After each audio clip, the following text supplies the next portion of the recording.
G'day there guys, my name's Ross, and last year I moved from the UK to Australia to start a better life. Now unless you've been living under a rock, you've probably heard that Australia is quite expensive to live in. Expensive is kind of an understatement sometimes. And so that you don't get the shock of your life when you first come here, I thought I'd share with you 7 things that we find weirdly expensive in this beautiful country. So first things first, it's food, and most specifically fruit and veg. You know, like the good things that you're supposed to eat all the time. Now don't get me wrong, the quality of fruit and veg over here far surpasses the UK, but the prices, and most importantly the price fluctuations, kind of take a little bit of getting used to. Prices vary widely in Australia depending on the seasons. Strawberries for example, one minute you're getting them for like less than 10 bucks a kilo, and then all of a sudden they're like 3 times the price. Why are mushrooms so expensive? These are normally like twice the price of the UK. And don't get me started on capsicums. Not only is the name a little bit weird, why don't you just call them peppers, but also these seem to be at least twice the price as the UK as well. All the little things that we used to take for granted, they're all more expensive. And then when you try and buy them at the odd time of the year, they're even more expensive. But let's face it, you're moving here not for the price of capsicums. So the best thing that you can do is just get used to the prices, and unless you're really, really rich, celebrate the fact that Earth's orbit will both vary and dictate your diet. Number 2, cars. Now unless you're planning on living right in the middle of the city, you're kind of going to need a car. Australia is a pretty big place after all, but if you're trying to get a nice, cheap, second-hand little run around, you're going to struggle to get a cheap one.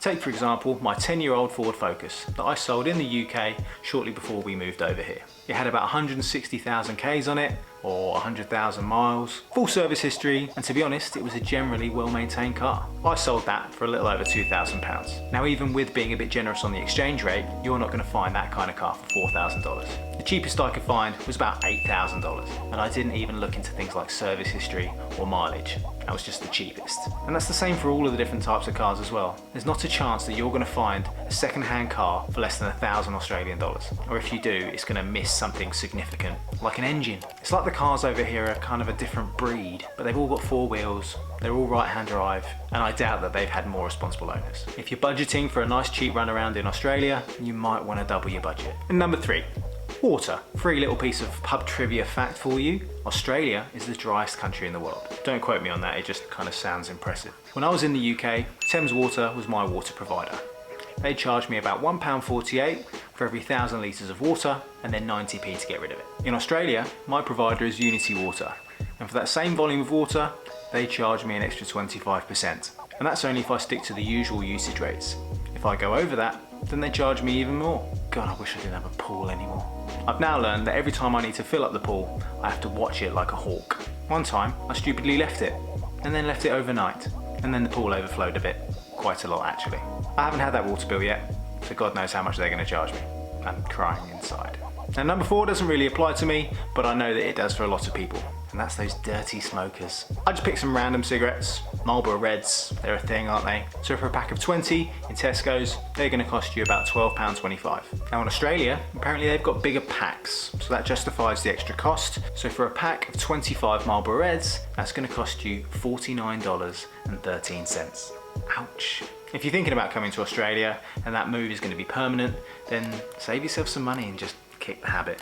And sticking to that idea of things that are kind of nasty for you, but you do them anyway, alcohol. Now I'm not calling myself a drongo, but it is something that I do enjoy from time to time. But alcohol in Australia, particularly spirits, can be really, really expensive. For example, if I went to Asda, I reckon I could get a 700ml bottle of vodka for probably less than a tenner. Now it's not really going to be a named brand or anything like that, but it is going to be cheap.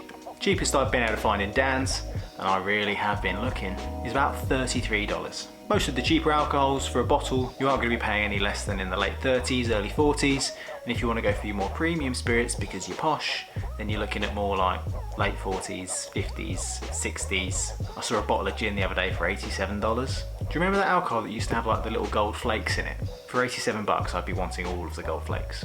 And number 6 is something that in this day and age we're kind of used to having, but Australia isn't really famed for its internet, both in speed and price.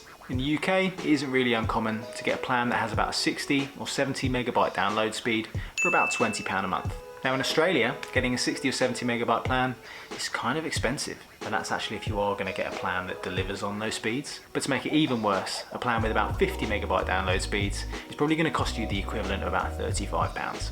And you're probably not going to get those speeds anyway. Damn you, NBN. If you're coming here for quick internet speeds, yeah, don't put that at the top of your list. And then the last one I'm going to say is Medicare.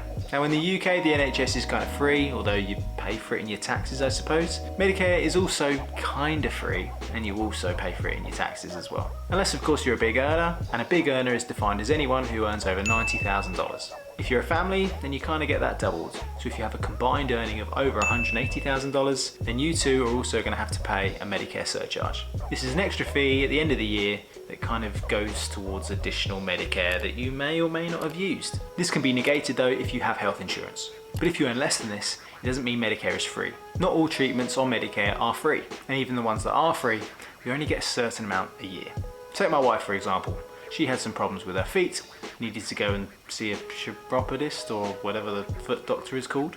And she was told that she needed some kind of foot physio treatments, but on Medicare only the first 5 were free. So that might make you think, oh okay, 5 free treatments, sweet, take that, and hope that the pain goes away after that. But she was told that actually those 5 free treatments are the whole 5 free treatments for anything on Medicare throughout the year. So while on the whole, yes, Medicare is kind of free, it might be worth looking into health insurance or some kind of health fund if you are worried about your own health or your own treatments while in Australia. Now I don't want to put a downer on Australia, it's a fantastic place to live in and these things haven't put us off staying here. If you want to see our 12 reasons of why we love Australia, check out this video. If you've enjoyed this, make sure to like it, subscribe to our channel, and I'll see you next time.